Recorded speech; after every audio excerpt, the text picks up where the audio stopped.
Hello everyone and welcome to our lesson 6-5. This one we're talking about the pitfalls of becoming an entrepreneur, kind of some of the negative things, the drawbacks to being an entrepreneur. But let me start with a quote from a famous person from Shark Tank.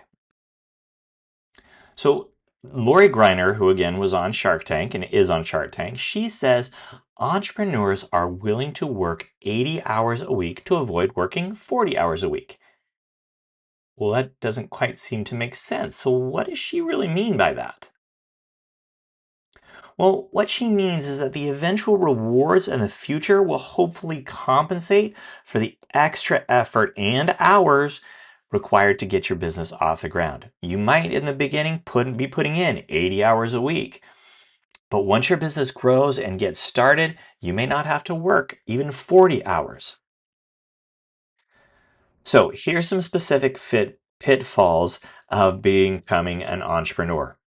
It can be lonely. You might be the only one doing it. There is a lot of pressure because you are accountable for everything. This could be sales, supply chain, accounting, service, product development, taking out the trash even. You are accountable for everything when you are first starting and being an entrepreneur. You are making a lot of the key decisions. Those decisions, sometimes they can feel awesome when things go right, or they can feel absolutely horrible if things go wrong. But it is all on you. You are making those key decisions.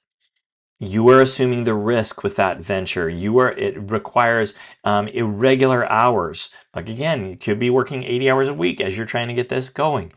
It can be emotionally draining. It can be physically demanding.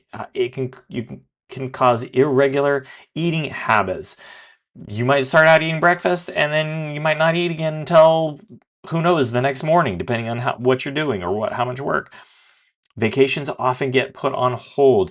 Sometimes it's hard to see family and friends because you are working so much. You're putting so much energy, so much physical time into the business. Paychecks can be unstable and income can be uncertain. But remember, true passion when you are an entrepreneur is greater than the monetary reward. Okay, I'm going to put that in here. Passion,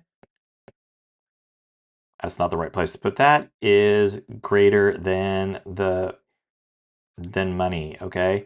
Um, and of course, another risk that would go along with it is that another risk is you might lose the money as you start your company. Being an entrepreneur is hard. If it were easy, everyone would do it. So how can you handle the challenges? Well, here's some ideas. One, consider finding a business partner. This can help you share the work, the pressures, the fears, the upsides, the rewards that you can then share with the successes that you can share with another person. Find an accountability partner. This is someone who will hold you accountable for the actions and the efforts that you put in, and they will expect the same from you. Search online. Look for people who are on similar journeys in the community, on social media. Connect with them. And above all, I think I mentioned this in another lesson, but network. Find peers, meet them for coffee, make human connections with others that are going through the same thing. And make sure you share your ideas. And of course, most importantly, take the time to celebrate whatever achievements, no matter what the size. It might be a small achievement, it might be a large achievement, but whatever it is, take the time to celebrate those achievements.